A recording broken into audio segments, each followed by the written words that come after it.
Hello? Is anybody here? Hello, hello? Hello? How are we doing today? Hi, hi, hi, hi, hi. I don't actually know if anyone's here. I'm a little early.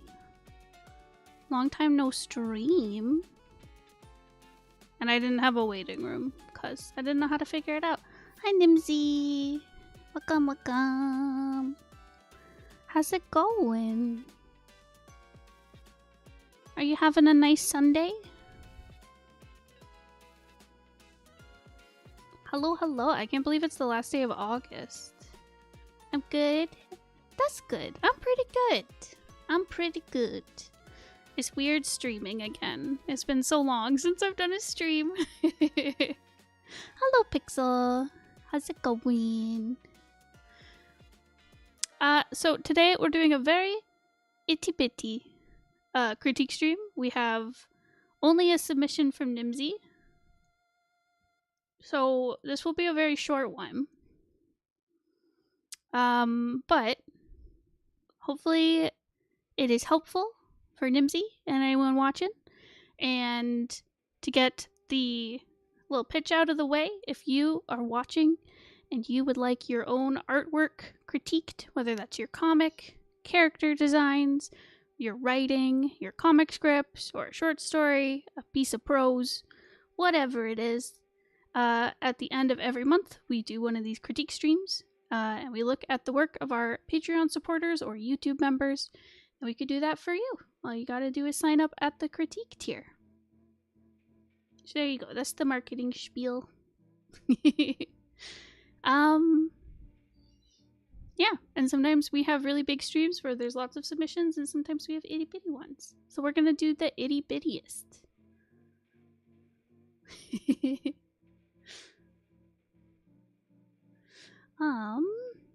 So like I want to like just jump into it, but then it'll just be like really, really short. Tiny little critique, exactly. Itty bitty. Itty bitty small.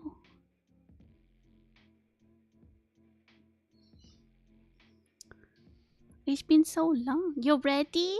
Okay, I guess I could jump into it and then we can chat more if necessary. Itsy bitsy spider, yeah. Exactly. We're going up the water spout. Alright, so looking at your stuff. So you said this is like an old comic you never finished. It's like 7 years old. That's crazy. That's an old comic. But yeah, so you wanted to know kind of like what works, what's not working, and less focused on like the art, because obviously it's been many years. Your art has changed and improved. But you want to know, does the reader know what's happening? Is the composition interesting? Is it easy to read? Do the panel layouts work? And is the story catching attention? Yeah. Yes. Okay, so looking through the pages that you submitted, honestly, I think it is very eye-catching. It's a unique start to the story where I'm like, ooh, what's gonna happen? There's lots of intrigue. We've got our Lucario walking up a mountain, and they're looking for somebody. They're like, where could they be? And then they step to the edge of the mountain, and the snow crumbles under their feet, and they plunge into water below. And it's like, oh no, are they gonna be okay? So it's a very interesting way to open. Lots of intrigue there. As for the compositions, I think overall it works well. It's simple and it gets the action across. I think there's a good sense of framing. I especially like the use of these like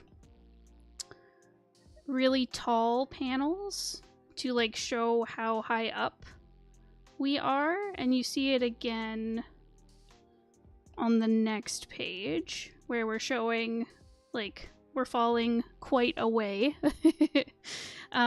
So that is a nice touch. It's a good use of the panel space. I think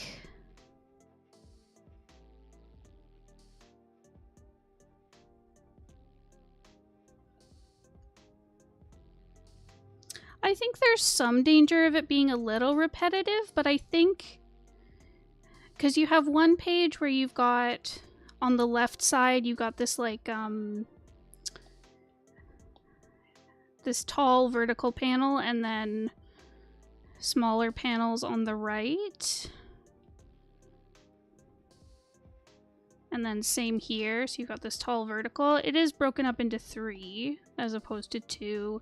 And it is like smaller, there's less like width to it. So that does help with differentiating. I would say like if you had continued this, I'd just be careful of like not repeating this same layout over and over again. But for this particular scene, it does work because you are showing the like the height of the fall. So that's something you could, if you were to redo this, maybe playing around with it, like maybe using like a diagonal instead of just a vertical, or using multiple panels to like break up this the fall a little bit. But I would just say, if this were to be redone, just to play around with that a little bit, just so it doesn't get repetitive. The other thing, panel-wise, I think these first 2 panels confused me when I was first looking at this. So what is happening is you have this first panel. That's like a square with like the circular panel cut into it, that shows Lucario walking up the mountain in the snow, which I think is a really cool shot. I'm glad it establishes the setting, and then we jump into this close-up of our character trudging through the snow. It's nice. It shows like how far we've come and then kind of where we are. Very nice establishing. The only thing that's confusing is with having no space between panel 1 and panel 2, it's a little confusing, especially because you've got this, like, I think it's wind that's kind of coming through, this wind effect. With it overlapping seamlessly across the panels, it just makes it look like it's one panel instead of 2. I think if there was a bit more differentiation, whether there was like a space between the panel gutters, like down here there is, or if there was like a big color change on the second panel versus the first panel, something like that would help quite a bit. But I like the shape of the second panel. I do like how it accentuates the footprints trailing up, and then we follow this circle down to our character. I think it's just like a cool panel setup. It just, the 2 panels need to be differentiated a little bit just so they're easier to tell apart and they don't look like one big panel. Flow-wise, everything looks great. There maybe could be a little bit more here going on that like brings us down to the footprints. Maybe just using some like larger, brighter pieces of snow, just to kind of bring your eye in from the top corner down to the footprints. We follow them to our character. We follow the character down to the speech bubble, and then over to our character who is speaking, and then on to the next page. So that looks great. And the other pages also have pretty good flow.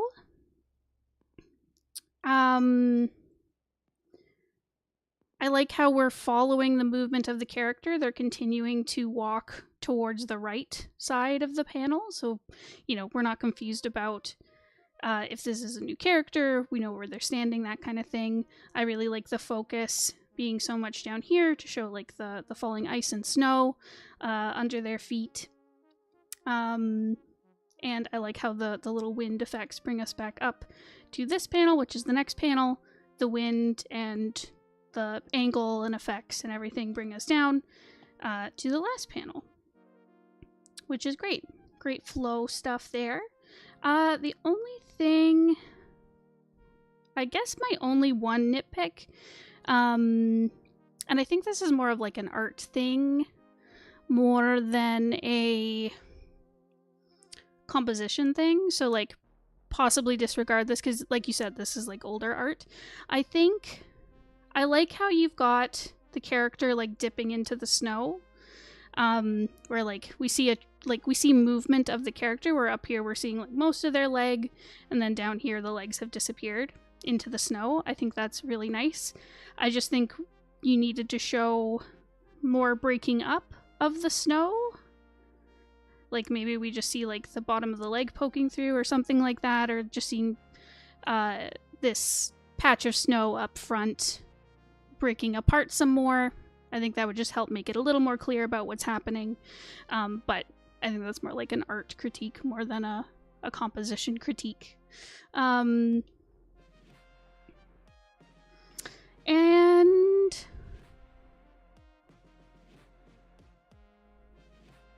yeah, the last page, I think my only big nitpick is the just panel composition repeat, like I talked about earlier. And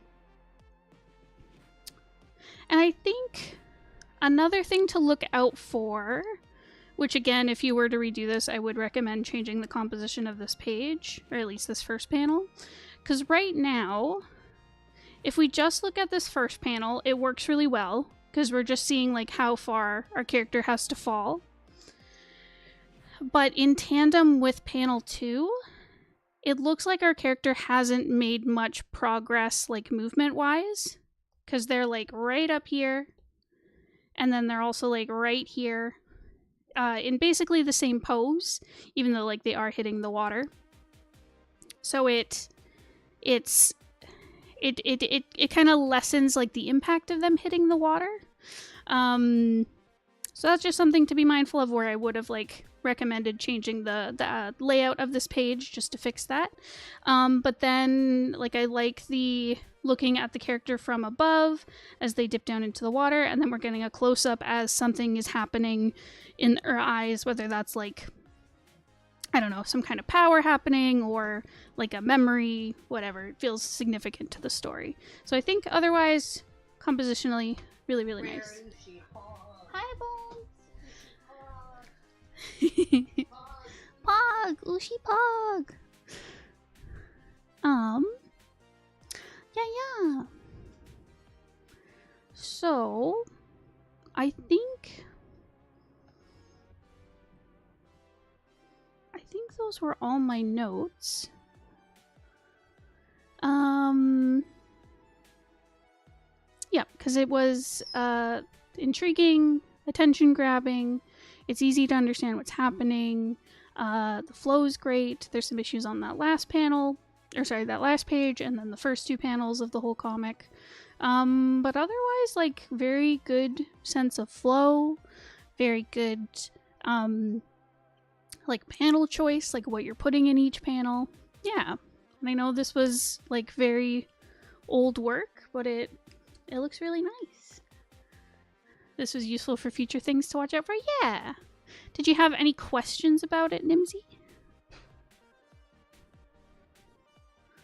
Hi, Lilop. I want to make a webcomic too. What canvas sizes are good? Yeah, so pixels correct. So 800 by 1280 is like the largest webtoon canvas size.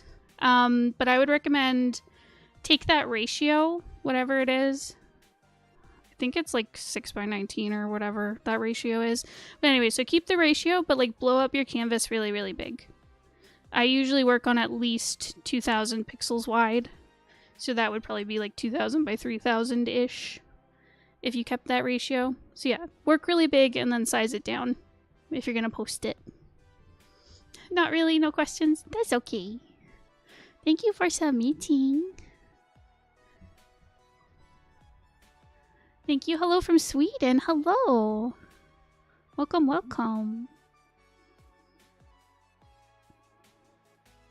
hello from Canada. Fellow Nordic person. My Nordics are here. Oh, Nizzy, you're from Norway? I didn't know that. Dang. What the heck? Is it late for you guys? I guess not super late, but late-ish.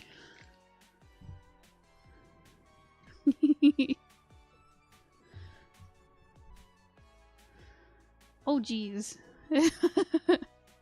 Okay, so it is late-ish. It's the evening. Because it's 2 p.m. So, what is that? 1400 hours? No, the time zone is why I never joined VCs. I'm sorry, Nimsy. We used to do, like, morning ones. We can definitely bring that back during the Comic Crunch. We have the 24-hour system. Yeah. So yeah, so it's 1400 right now in my time zone. I'm so used to the AM PM system. Yeah. So this is it. This is the Itsy Bitsy critique stream. To be fair, it's less confusing. The 24-hour clock is less confusing than AM PM. It's 2:11 for me. Ooh. Okay, so you're like same time zone as me. You're Eastern time somewhere.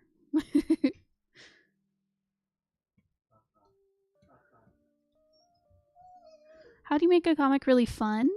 Asking because I want to make a comedy fantasy. Ooh, that's a big question. I would say look at comics you enjoy that you find like really funny and fun, and try to figure out like why you find it really fun or really silly. Like, is it like the expressions? Is it the timing? Like how many panels they're using? I mean, it'll be like a mix of these things. But like, is it the writing that's really funny? Do they set up like really funny character interactions, like someone who's really silly versus someone who's really like deadpan, that kind of thing? And just kind of figure out what you find really enjoyable and kind of bring that into your own work. It's been a while. I wanted to hop on before my D&D call. Hope you and Bones and the pets are well. We are. We're doing good. Thank you, little Mingo. Hope you have fun at D&D. I'm trying to start my first webcomic. I'm still in the early stages. Any suggestions? I would say... Okay, my biggest piece of advice is just to start. Because, like, there's like a saying that like a good artist posts or finishes or ships or whatever you want to say. So I would say do whatever you can to like start your comic, and try and finish the comic, just because like you gotta learn all the things by doing them. You can't just think about them forever. And you should always know that your first comic isn't going to be your best, and that's okay. It's a learning experience. Treat it as like a boot camp to like learn everything. And then my second piece of advice would be to like outline and plan your comic as much as you can instead of like working on the fly, because you might write yourself into a corner or make like a design you're not happy with in a couple months. So if you can sit down and like at least outline your whole comic, you know, if you want to, you can script the whole thing as well, and that gives you time to like make changes. Even if you're kind of drawing and posting, then you at least have more runway to fix issues. Yeah, so that's my advice. Plan out as much as you can, but also don't let it get in the way of making your comic.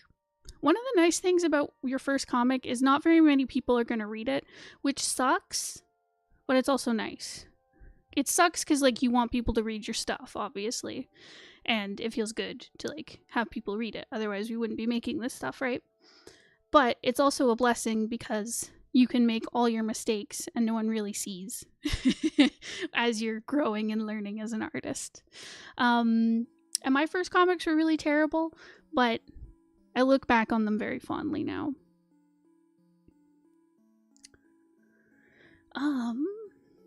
Elf comic by Marivius. I love your voice. Thank you. Does anyone have a good horror manga? I mean, Junji Ito is a classic for horror manga. I'm trying to think of horror manga I've read. It's been a minute.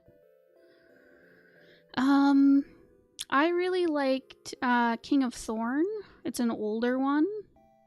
It's more of like an action thriller more than a horror, but there are some horror elements. It's very, very good. I love the inking style in it.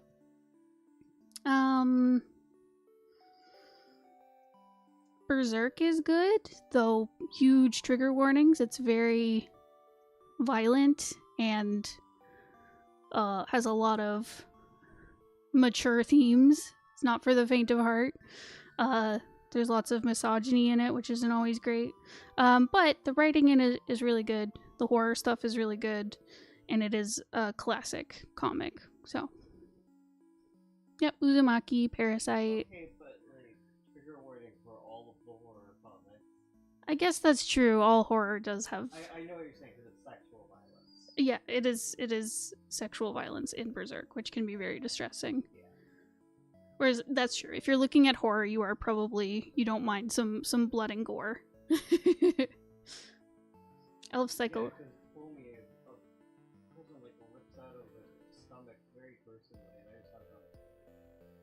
Oh yeah, Tomie is pretty intense. And there's lots of like gory, gross stuff that happens in Junji Ito. So that's true. Yeah, I guess my trigger warning is just for the sexual violence of Berserk. Yeah, trigger warning. I think you have to say sexual violence with that one. True. True. Miura had a certain fetish. Yeah. I don't love that part. Yeah.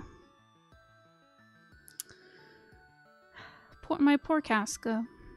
She's such a good character. It sucks that her character is really undercut by all the weird essay stuff that happens.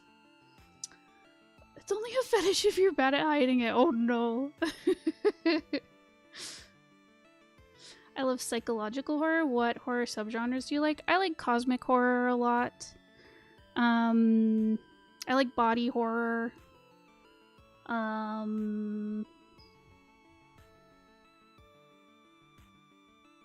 Psychological horror is fun. I like a lot of I like deep space horror. I really like sci-fi horror that takes place on like spaceships. I love Berserk. It's very obvious in regards to that. Yeah, I totally agree. Thanks for the critique. I gotta go back to my Disney marathon. Oh, damn. Have fun, Nimsy. Thank you for submitting. So... It's so weird. People are like, what?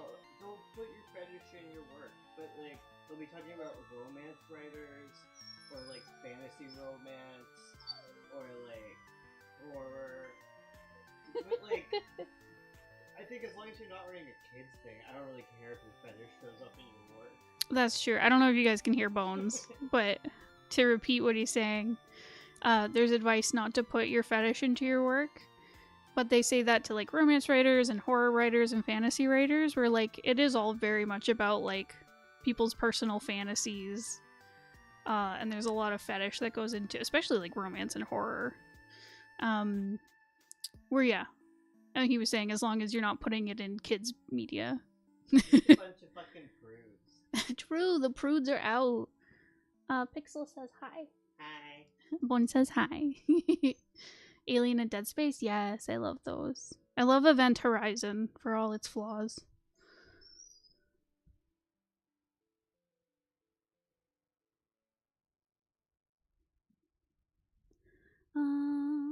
Yesterday I worked on an entry for an art challenge to the point of not eating. Oh no! When I finished, I ate then drew more. It is hard. You have to work. There's so much work that goes into comics.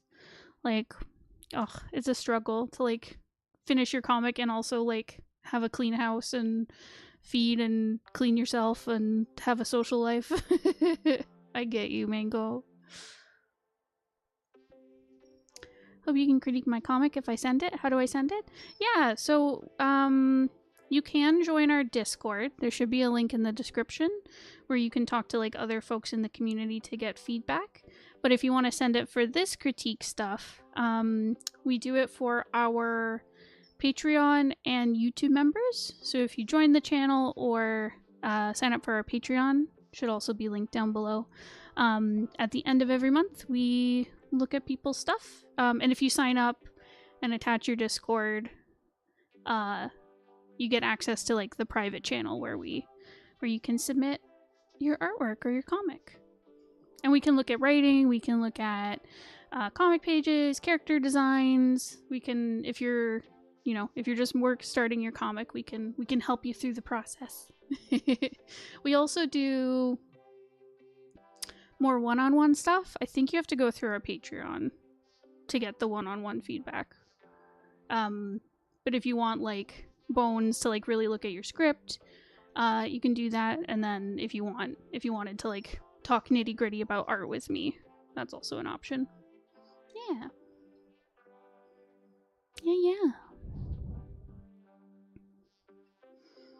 I gotta go, but I will join the Discord. Hell yeah! See you there, Lilip. Thanks for joining. Alright, I should also dip.